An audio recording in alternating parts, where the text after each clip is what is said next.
Bon, aujourd'hui, on va parler d'une figure qui est plutôt méconnue, mais qui est pourtant très intéressante. Oui, on va vous parler d'espionnage, de KGB, de CIA, de collaboration, bref, il y a plein de choses à dire. Mais avant de commencer, si on vous dit Charles Hernu, vous pensez à quoi? Évidemment, à Charpennes, Charles Hernu, cette petite place bucolique idéalement située entre Lyon et Villeurbanne, si bien desservie avec son bus, ses tramways, son métro B qui va jusqu'à Saint-Genis-de-Laval, entièrement climatisé, automatisé.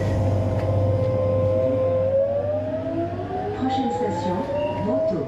Charpennes, Charles Hernu, c'est aussi son consulat suisse, idéalement situé au-dessus du McDonald's, le McDonald's. Non, on me dit c'est très bien, mais on parle pas du McDo là. Ok, McDo, très cool, tout ça, mais là on parle de Charles Hernu. Et si la place s'appelle comme ça, c'est notamment parce que Charles Hernu a été maire de Villeurbanne. Attends, tu veux dire que les places apportent le nom de vrais gens? Mais il t'arrive quoi? C'est moi qui fais les blagues d'habitude. Ton règne de terreur est terminé.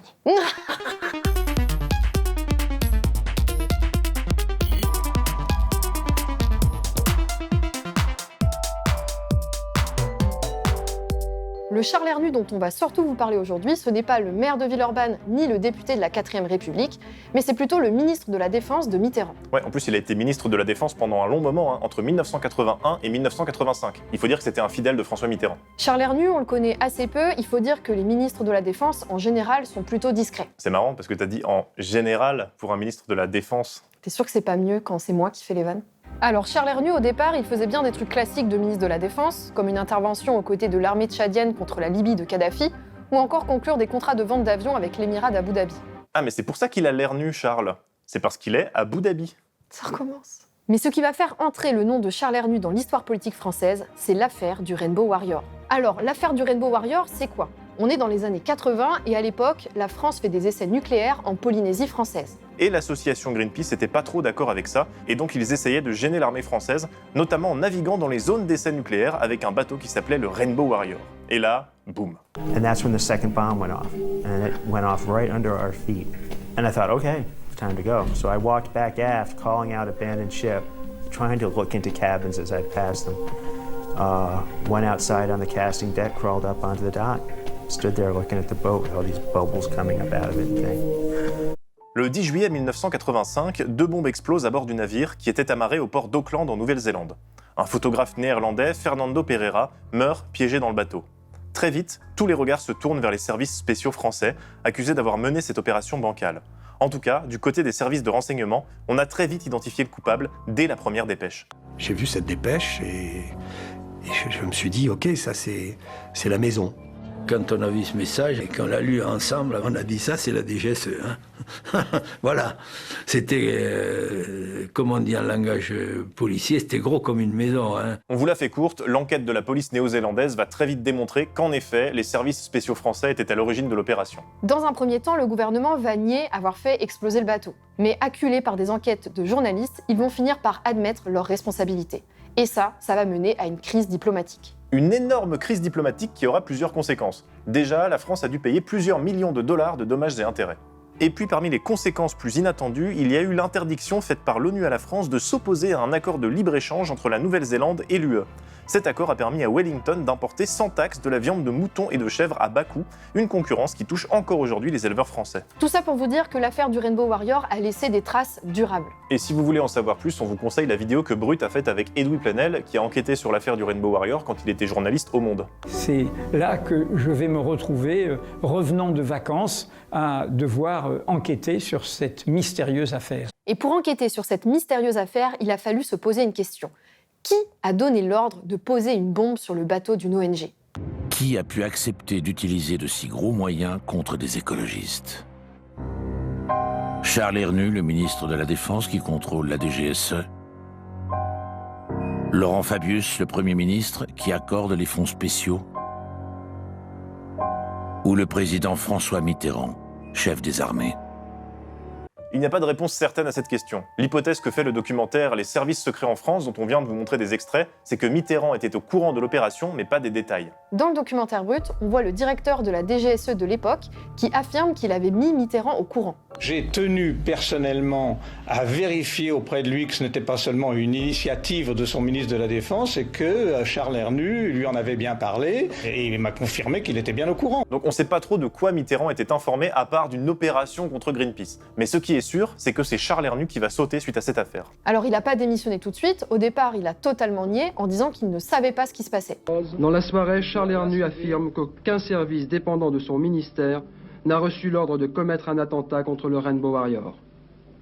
Au Conseil des ministres, François Mitterrand courroucé indique à Charles Hernu qu'il veut savoir. Hernu, il est même allé jusqu'à accuser les Anglais d'être à l'origine de l'opération. Dans le doute, il faut toujours accuser les Anglais. J'ai eu vraiment la scène la plus pénible de ma vie quand j'ai vu Charles Hernu dire que c'était probable, on avait l'assurance que c'était un coup des Anglais monté contre nous, et qui suait à grosses gouttes dans le bureau du président de la République.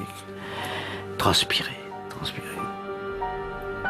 En fait, le gars, il a continué à mentir à la presse et aux autres politiques. Donc évidemment, tout ça, ça va pas tenir et il va finir par démissionner. François Mitterrand adresse une lettre à Laurent Fabius. Cette situation, écrit-il, ne peut plus durer. Le président de la République exige des têtes. Ce matin, Laurent Fabius propose à François Mitterrand de mettre fin aux fonctions de l'amiral Lacoste, le patron de la DGSE, et d'accepter la démission de Charles Hernu. Cette démission aurait dû en réalité arriver beaucoup plus tôt, parce que Charles Hernu était responsable en grande partie de ce qui s'est passé, ou plutôt irresponsable dans ce cas précis. En effet, selon son biographe Jean Guinel, Charles Hernu est à cette période de sa vie plutôt instable. Le ministre de la Défense, Charles Hernu, traverse à ce moment-là de graves problèmes, mêlant alcoolisme et sentiment d'invulnérabilité. C'est lui qui donne le feu vert à cette opération aberrante, envoyée par le fond un vieux chalutier qui voulait gêner des essais nucléaires. Et puis c'est aussi à cette époque qu'il se sépare de sa femme, Dominique. Et oui, parce que Charles Hernu, il fait pas seulement dans le mensonge d'État, il fait aussi dans l'adultère, cet énorme baiser. Alors non, Blast se transforme pas en magazine People. Si on vous parle de ça, c'est que ça a eu un impact fort dans sa vie politique. Tenez, au début des années 1980, au moment de l'affaire Farewell, pendant laquelle la France avait mis la main sur des documents envoyés par un transfuge de l'Union soviétique, Hernu n'avait pas été mis au courant. La raison, c'est Gaston Defferre, le ministre de l'Intérieur de l'époque, qui la donnait. Il ne faut pas en parler à Hernu. Il raconte tout à sa femme. Et vous allez voir que ces relations avec les femmes vont avoir un impact au moment où va être prise la décision de couler le Rainbow Warrior. En 1985, il se sépare donc de Dominique pour aller avec Martine. Sauf que Dominique Tétrault, c'est non seulement sa femme depuis près d'une décennie, mais c'est surtout sa plus proche conseillère, et ce, de manière officielle. Elle est intégrée aux équipes qui entourent le ministre de la Défense. On travaille beaucoup, oui. Et 100 à l'heure, je dirais même 150 souvent. Hein. Et on tient le rythme? On s'adapte. On s'adapte? Oui. Quelquefois, on va aussi vite que lui, quelquefois, je roule sur une autre route. Préparer un petit peu son travail, pas son travail exactement, mais enfin, je veux dire, est-ce que vous l'entourez, de quelle façon? J'essaye, oui, j'essaye. Là, elle minimise, mais c'est pas une employée fictive comme la femme de Fillon. Et non, elle est véritablement appréciée pour ses compétences professionnelles. Le choix de Charles Hernu de la faire disparaître de son entourage ne va pas plaire à ses collaborateurs, qui vont alors se mettre à le lâcher. Dès le début de 1985, Charles Hernu est donc seul. Son univers se résume à sa nouvelle compagne. C'est un vieil adolescent qui redécouvre l'amour, remet son destin entre ses mains, s'inonde plus que jamais d'eau de toilette, rentre tôt dans ses appartements, n'écoute plus aucun avis. Ça tombe bien, plus personne ne lui en donne. Donc là, on a un ministre de la Défense qui picole, qui n'écoute plus personne, qui vient de se séparer de sa femme qui était l'une de ses meilleures collaboratrices. C'est pas un poste important, ministre de la Défense, qu'est-ce qui pourrait mal se passer ? En plus, c'est pas la première fois qu'il s'appuyait sur une de ses compagnes pendant sa carrière politique. Oui, sa première femme était militante à la jeunesse ouvrière chrétienne, pendant que lui préférait draguer dans des soirées étudiantes. Il va vite l'abandonner avec un enfant pour faire carrière. Bref, il était pas trop famille, d'ailleurs un de ses fils le dit.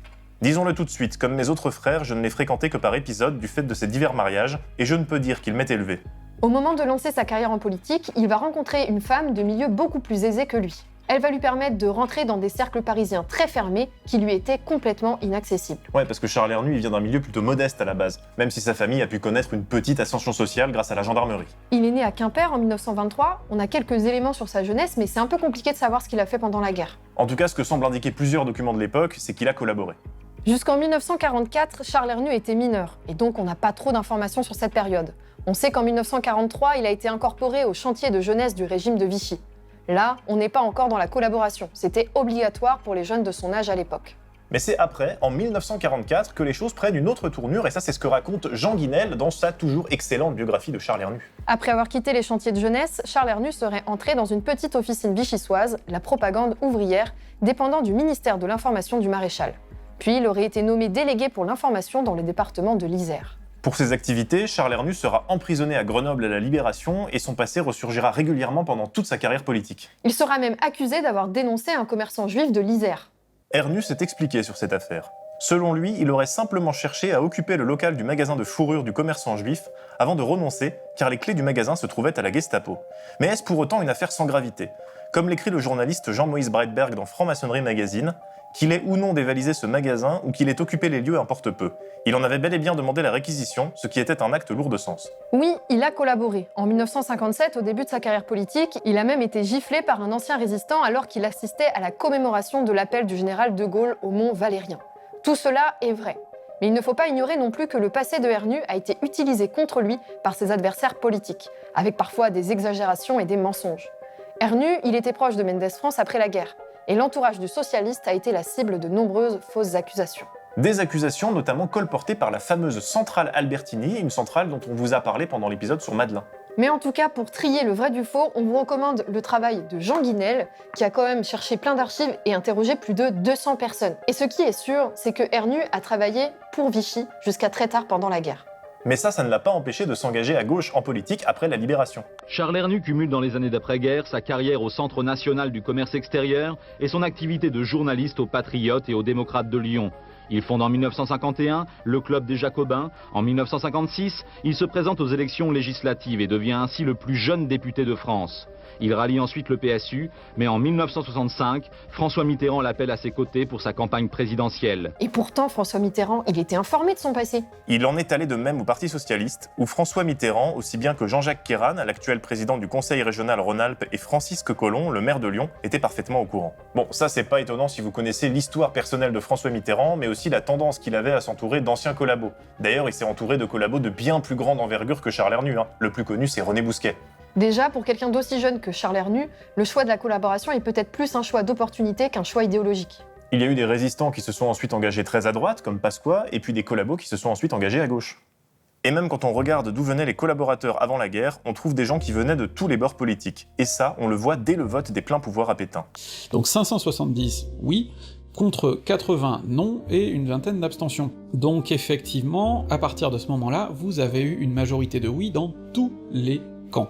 Ça, c'est important à comprendre, y compris chez les communistes, puisque parmi les 14 communistes qui avaient continué à pouvoir siéger, vous en avez quelques-uns qui prennent pas part au vote, mais vous en avez 8 qui votent oui. Donc, malgré tout, quels que soient les camps, vous avez bien un vote oui qui est assez massif. Bon, Hernu, le service où il a travaillé sous Vichy jusqu'en juillet 44, c'était quand même un service de propagande. Alors si son choix de départ n'était pas idéologique, ça l'est sûrement devenu après. Selon un article du Point sur le sujet, pour travailler à ce poste de délégué départemental à l'information sociale, il a dû signer une carte portant la mention « Je déclare n'être ni juif, ni franc-maçon, ni communiste, et m'engage à servir de toute ma ferveur l'œuvre du maréchal ». Donc bon, on peut pas non plus dire que c'est pas du tout idéologique. Mais en tout cas, il a changé d'avis après 1944. Et il a changé d'avis plutôt radicalement. L'engagement politique d'après-guerre de Charles Hernu a donc débuté aux côtés de Pierre Mendès France. À l'époque, il se présentait comme un militant contre la colonisation. Au PS, dans les années 80, il va rechanger d'avis et tenir une ligne beaucoup plus droitière et militariste. Il est pour une république autoritaire et rigoureuse. Passionné par l'armée, il arrive à convaincre François Mitterrand de la nécessité de se doter d'une importante force de frappe nucléaire. Moi aussi, je suis un pacifiste, et justement, je crois à la dissuasion nucléaire comme non-guerre. Le rôle difficile aujourd'hui de nos officiers, de nos sous-officiers, des soldats, c'est d'être toujours prêts à combattre pour savoir que cette préparation est au fond destinée à ne pas combattre. Bon, l'arme nucléaire dans un contexte de guerre froide, même à gauche, ça peut s'entendre. Mais Hernu va beaucoup plus loin dans les idées de droite. Il proposera carrément de réintroduire la peine de mort en cas de guerre. Mais vous inquiétez pas, ça va, c'est un pacifiste. Bon, vous l'aurez compris, le ministre de la Défense Charles Hernu, il incarne la ligne la plus dure du Parti socialiste. Pas étonnant alors qu'il soit perçu comme un ministre de la continuité, celui qui poursuit, tout en s'en accommodant très bien d'ailleurs, la politique de ses prédécesseurs. Dans l'armée, il a une bonne image. Jusqu'au bout, il a couvert des généraux français. Et il bénéficiait d'une certaine bienveillance de la part de l'opposition. C'est un mec de gauche apprécié par la droite, mais qui ne sait pas que la droite ne votera jamais pour lui, un peu comme un certain secrétaire général du Parti communiste français.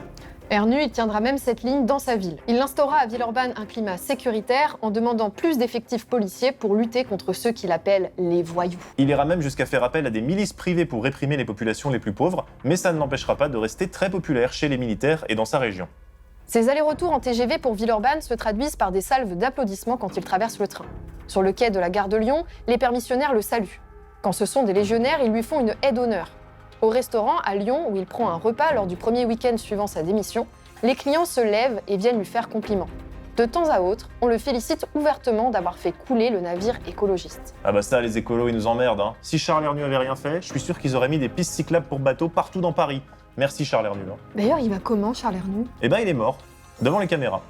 Le 17 janvier 90, Charles Hernu est foudroyé par une crise cardiaque en plein meeting arménien. Continuez sans moi, seront ses derniers mots. Eh ben, autant vous dire qu'ils vont continuer sans lui, parce qu'on va encore parler de Charles Hernu plusieurs années après sa mort. Quand on sort cette une qui s'appelle « Charles Hernu était un agent de l'Est », qui était quand même déjà une forme assez violente de présentation, il faut comprendre un peu le contexte. C'est-à-dire qu'on est en 1996, Charles Hernu est mort depuis 6 ans, et Charles Hernu était une grande figure de la mitterrandisme. Et oui, c'est l'Express, et plus particulièrement 2 journalistes, Jérôme Dupuis et Jean-Marie Ponto, qui vont sortir ce scoop. Ils accusent carrément Charles Hernu d'avoir travaillé pour la Russie, la Bulgarie et la Roumanie. Alors, la collaboration, le Rainbow Warrior et maintenant l'espionnage pour le bloc de l'Est. Ça fait beaucoup là, non ? Oui, ça fait beaucoup, d'autant plus que les journalistes de l'Express couvrent une période allant de 1953 à 1963, période durant laquelle Charles Hernu aurait été rémunéré pour ses informations. Il y a l'ancien patron des services roumains, qui d'ailleurs avait travaillé en France, qui avait été expulsé de France, qui nous a apporté un dossier, une sorte de cadeau, de remerciement, de gage de confiance, dans lequel il racontait comment Hernu avait été un agent. Ces agents de l'étranger auraient profité de sa situation personnelle difficile pour l'approcher. Il a aussi des difficultés à joindre les deux bouts, tant pour ses activités politiques que dans sa vie privée. Hernu est alors salarié du Centre national du commerce extérieur. Cette personnalité remuante, intelligente et prometteuse attire donc, en raison de ses faiblesses, l'attention des services de l'Est. Pendant la guerre froide, tout le monde espionnait tout le monde. Il y avait effectivement des agents américains et soviétiques un peu partout. À la fin des années 90, on est encore peu de temps après la fin de la guerre froide, et les affaires d'espionnage commencent à remonter. En 1999, un universitaire britannique, Christophe Andrew, publie un livre, Les archives Mitrokhin, du nom d'un archiviste du KGB qui a transmis des documents. Dans cet ouvrage, on apprend notamment que la France était le pays d'Europe de l'Ouest comptant le plus d'agents travaillant pour les services de l'Est. En France, la 50aine d'agents mentionnés par Mitrokhin sont disséminés au sein des services secrets français, au ministère des Affaires étrangères, de la Défense et de la Marine, ainsi que dans la presse et dans l'industrie. Donc les révélations de l'Express ne sont pas absurdes dans le contexte de l'époque. Ok, elles sont pas absurdes, mais est-ce qu'elles sont crédibles ? En tout cas, elles vont être remises en question dans ce bouquin, DST Police secrète de Roger Faligot et Pascal Kropp. La DST, c'est l'ancien nom du renseignement intérieur qui s'appelle aujourd'hui la DGSI. Les deux auteurs donnent beaucoup d'éléments pour contredire la thèse des journalistes de l'Express. Ils s'étonnent par exemple que certains des documents révélés soient rédigés en roumain, alors que les espions de l'Est communiquaient en russe. Ils citent des agents de l'Est et de la DST qui expliquent n'avoir jamais entendu parler de Charles Hernu en ces termes, et ils évoquent la presse roumaine qui, elle, penche pour une opération d'enfumage visant à empêcher l'adhésion de la Roumanie à l'OTAN. Oui, et les personnes interrogées dans le livre évoquent même l'hypothèse de faux documents produits par la DST ou l'extrême droite. En pleine affaire Hernu, un très curieux document intitulé « L'espionnage de l'Est et la gauche », émanant des milieux d'extrême droite, circule dans toute la presse française. Ce mauvais tract, qui convaincra tout de même quelques journalistes, est une caricature. Nous, on a essayé de creuser cette affaire, mais c'est pas très clair. En fait, il y a des complots de tous les côtés. Il y a un bouquin qui sortira un peu plus tard qui accusera Hernu d'être un agent de la CIA cette fois-ci. Des accusations qui touchent même l'Express. Notre magazine a été cité à plusieurs reprises dans des articles de la presse française consacrés aux archives Mitrokhin et publiés avant la mise en vente du livre, comme ayant été lui aussi infiltré, en compagnie du Monde et de l'AFP, par le KGB. Peut-être, après tout, l'avons-nous été. Non mais si tout le monde est un espion, là, on va pas s'en sortir. En tout cas, à l'époque de l'affaire Hernu, déjà, les médias doutaient qu'il soit effectivement un agent de l'Est. Plus que celui d'un espion, ces nouveaux documents brossent le portrait d'un homme trop bavard, vantard, avide de reconnaissance, sorte de Tartarin de la guerre froide, dans l'ambiance délétère d'une 4e République finissante. Quoi qu'il en soit, cet épisode posthume dans la biographie de Charles Hernu est une nouvelle incursion dans le monde du renseignement après l'épisode du Rainbow Warrior. Les politistes Olivier Chopin et Benjamin Houdet l'affirment. Les services de renseignement modernes s'appuient sur des siècles d'espionnage. Selon eux, l'espionnage fait partie inhérente de l'exercice du pouvoir, le tout en s'appuyant sur une carte joker, la raison d'État. Intouchable, la raison d'État permet au gouvernement de réaliser des actions illégales au nom de l'intérêt supérieur de la nation. La raison d'État, de nos jours, désigne l'impératif au nom duquel le pouvoir s'autorise à transgresser le droit dans l'intérêt public. 3 conditions la déterminent. Le critère de la nécessité, la justification des moyens par une fin supérieure, l'exigence du secret. En gros, les secrets font partie du fonctionnement normal d'un État-nation. Ils assurent le maintien de sa souveraineté. La raison d'État, c'est ce qui justifie l'épidémie d'espionnage en Europe de l'Ouest pendant la guerre froide et après. Tous les moyens étaient bons pour obtenir un maximum de renseignements, parfois en ayant recours à des méthodes peu recommandables. Ce qui est recommandable, en revanche, c'est de vous abonner à la chaîne YouTube de Blast et activer la cloche. Dans l'hypothèse où Ernu aurait été effectivement un agent de l'Est, les services secrets roumains se seraient appuyés sur ses difficultés financières, ses problèmes d'alcool et son passé collaborationniste. La raison d'État, c'est aussi ce qui a permis au pouvoir de justifier le désastre du Rainbow Warrior. À la fin, peu importe que Mitterrand ait été au courant des détails, l'opération a atteint son objectif, la poursuite des essais nucléaires français dans le Pacifique.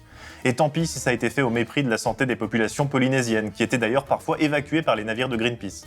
Ernu, avant d'être victime de ses problèmes personnels, était d'abord un militariste qui estimait que l'État pouvait tout se permettre pour arriver à ses fins, en l'occurrence, arriver à se doter d'une puissante force de frappe nucléaire. Et ce constat amène à une question. Est-ce qu'un État peut se passer de ce genre de pratiques ? La question se pose d'autant plus dans les pays démocratiques, car ce sont des pratiques qui entrent en contradiction avec leurs principes. Mais on pourrait dire que la raison d'État est précisément ce qui permet de préserver ce système démocratique. Mais ça, ce sont les principes. Mais derrière ces décisions, il y a des individus qui font partie d'un système, qui sont contraints politiquement, médiatiquement, et aussi, on l'a vu avec Ernu, qui sont contraints par leur santé et leur vie privée. Le problème ici, plus que la question du secret et de la raison d'État, c'est l'absence de contrôle, l'absence de garde-fou, et la possibilité pour un homme seul et fragilisé de prendre ce type de décision. Ça, c'est le premier dysfonctionnement. Le second dysfonctionnement dans l'affaire du Rainbow Warrior, c'est pas l'action illégale. Des actions comme ça, les services spéciaux en mènent tout le temps. Le problème, c'est le comportement de Charles Ernu, qui a menti à ses supérieurs et qui n'a pas respecté le contrat tacite qui existe dans ce genre de cas. Même quand il y a un mort civil, on règle les choses à l'amiable. Il y avait une solution, c'était la solution classique dans les rapports entre services secrets. On peut contacter le service secret adverse et on peut dire on a un pépin, on a fait une connerie, combien, qu'est-ce qu'on fait ? La biographie de Charles Ernu est un champ de bataille. Que ce soit sur la collaboration pendant la Seconde Guerre mondiale, son rôle dans l'affaire du Rainbow Warrior ou sur ses accusations d'espionnage posthume, le parcours de vie de l'ancien ministre de la Défense illustre parfaitement les affrontements politiques de la seconde moitié du XXe siècle. Il est le symbole des luttes politiques autour de la place des anciens collabos, notamment dans l'entourage de Mitterrand. Il est le symbole des luttes politiques autour de la question de l'espionnage entre l'Est et l'Ouest après la guerre froide. Et il est enfin, avec l'affaire du Rainbow Warrior, le symbole de la raison d'État et des dérives que finissent forcément par entraîner une gestion solitaire et sans aucun contrôle démocratique de services spéciaux. Pourtant, qui dit contrôle démocratique ne veut pas forcément dire contrôle public ou fin du secret, mais simplement des moyens d'éviter qu'une seule personne puisse avoir le pouvoir, en appuyant sur un bouton, d'ôter la vie d'un homme. Ernu, vu la façon dont sa carrière politique s'est terminée et vu ce qu'on vous a dit de lui, vous ne serez pas étonné de savoir qu'il n'a pas d'héritier politique. Par contre, son nom est toujours l'objet d'une bataille mémorielle. Encore en 2021, le site d'information de gauche lyonnais Rebellion demandait de débaptiser la place qui porte son nom. Le site lui reproche bien sûr l'affaire du Rainbow Warrior et son passé collaborationniste, mais aussi son action militariste et autoritaire. En même temps, il a fait péter un bateau, quoi.